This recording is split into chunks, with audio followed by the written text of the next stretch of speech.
అధిక బరువు అనేక సమస్యలకు కారణం. సాహితీ యోగా ఆన్లైన్ క్లాసులో జాయిన్ అవ్వండి.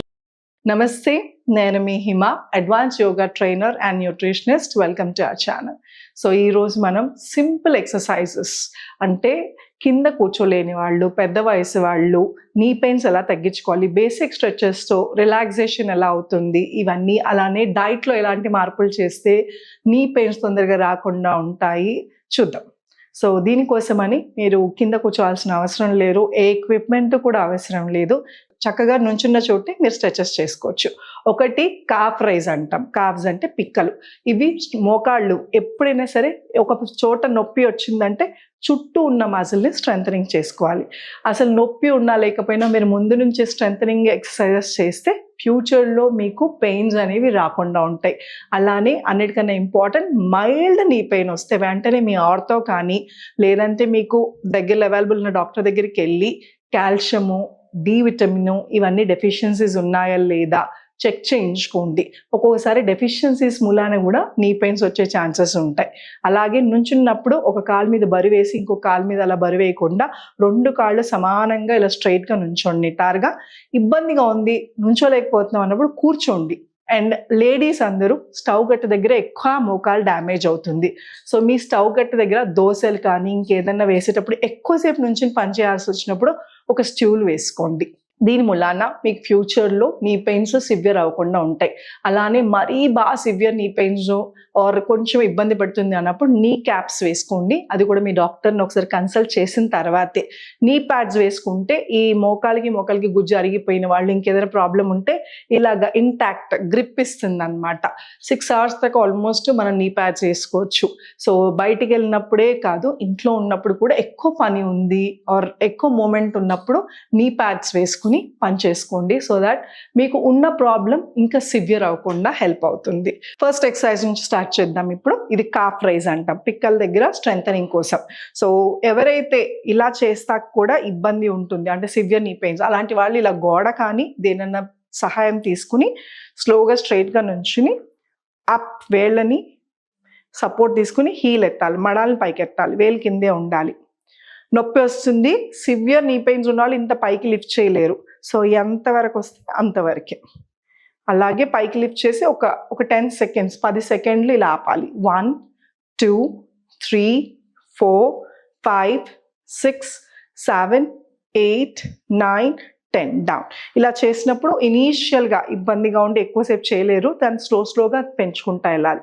ఇలాగ ఎంతసేపు హోల్డ్ చేయాలంటే ఒక 5 times 10 seconds 5 సార్లు పైకి లిఫ్ట్ చేసి అలా హోల్డింగ్ అనేది కాసేపు అలా ఉంచడం అనేది చాలా ఇంపార్టెంట్. అప్పుడు ఇక్కడ స్ట్రెంథనింగ్ అవుతుంది. అలానే స్లోగా మీకు మోకాళ్ళ నొప్పులు తగ్గుతాయి.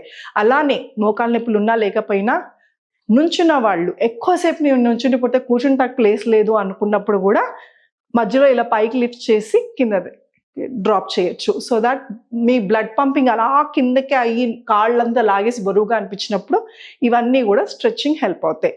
రెండో ఎక్సర్సైజ్ స్లోగా నీ రైజ్ ఆర్ లెగ్ రైజ్ అంటాం. పైకి లిఫ్ట్ చేసి హోల్డ్.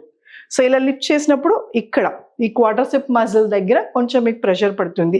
ఈ థై మజిల్ బాడీలో ఉన్న అన్ని మజిల్స్ కన్నా పొడవాటి మజిల్ ఈ థై మజిల్. సో ఈ ఫ్రంట్ పార్ట్ ఆఫ్ ద థైని క్వాడ్రిసెప్ మజిల్ అంటాం.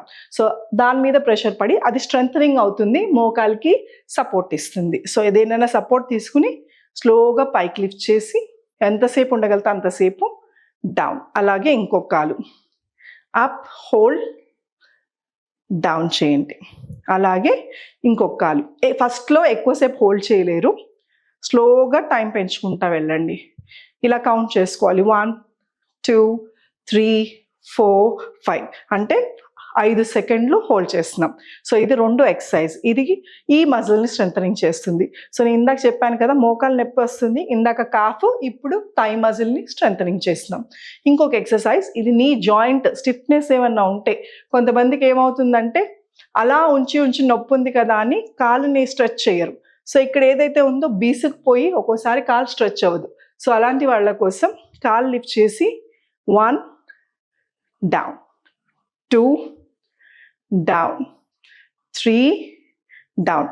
అలాగే ఇంకొక కాలు 1 డౌన్ 2 డౌన్ 3 డౌన్. ఇదే సేమ్ ఎక్సర్సైజ్ మనం ఇది వరకు చైర్లో కూర్చుని కూడా చేసాం. చైర్లో కూర్చుని చేయండి, మరీ ఇలా నుంచోలేని వాళ్ళు నుంచోగలిగితే కనుక ఇది మంచి ఎక్సర్సైజ్. సో చూసారు కదా, 3 ఎక్సర్సైజెస్ కూడా చాలా బాగా హెల్ప్ అవుతాయి. చూసారు కదా 3 ఎక్సర్సైజెస్ ఎంత సింపుల్గా చేసుకోవచ్చు ఇంట్లో. ఈ 3 ఎక్సర్సైజెస్తో పాటు మీరు తినే ఆహారంలో మార్పులు చేర్పులు కూడా చేసుకోవాలి. మనకందరికీ తెలిసిందే, నీ పెయిన్లు మోకాళ్ళు అరిగిపోతున్నాయి అనగానే కాల్షియము ఇవన్నీ తక్కువ అవుతున్నాయని. సో ఫుడ్లో కాకుండా సప్లిమెంట్స్ అవసరం పడితే డాక్టర్ దగ్గరికి వెళ్ళి సప్లిమెంటేషన్తో పాటు ఇంట్లో మీ ఫుడ్ ఏదైతే ఉందో ఒమేగా ఫ్యాటీ యాసిడ్స్లో పుష్కలంగా దొరికేవి కొన్ని పదార్థాల ఫుడ్ అంటే ఫిష్లో సాల్మన్ ఫిష్ అని, అలాగే వెజిటేరియన్స్కి అయితే ఫ్లాక్స్ సీడ్స్ కానీ వాల్నట్స్లో కూడా బాగా దొరుకుతుంది. సో అది, అలాగే ఫ్రూట్స్లో బ్లూబెర్రీస్లో, అలానే పైనాపిల్లో వీటిలో కూడా ఎక్కువ ఉంటుంది. మిల్క్ ప్రోడక్ట్స్ అనగానే మళ్ళీ పాలల్లో కూడా లో ఫ్యాట్ ఉన్నవి, అలాగే మిల్క్ పదార్థాలు ఏదైనా మజ్జిగ రూపేనే కానీ, చీజ్, కాటేజ్ చీజ్ అంటాం, పనీరే కానీ ఇంకెలాగైనా సరే తీసుకోవచ్చు. సో ఇవన్నీ తీసుకోవడం వలన మోకాళ్ళ నొప్పులు తగ్గిపోతాయా అని కాదు, ఇవి తీసుకోవటం వలన ఇన్ఫ్లమేషన్, బాడీలో ఇన్ఫ్లమేషన్ తగ్గుతుంది, మజిల్ స్టిఫ్నెస్ కూడా తగ్గుతుంది. సో ఈ ఎక్సర్సైజ్తో పాటు ఈ ఫుడ్స్ తీసుకుంటే తొందరగా మీరు రికవర్ అవి మీ స్ట్రెంథనింగ్ అవుతాకి హెల్ప్ అవుతుంది. సో ఏ ఒక్క ఫుడ్, ఏ ఒక్క ఎక్సర్సైజ్ మీ కాళ్ళ నొప్పులను తగ్గించదు.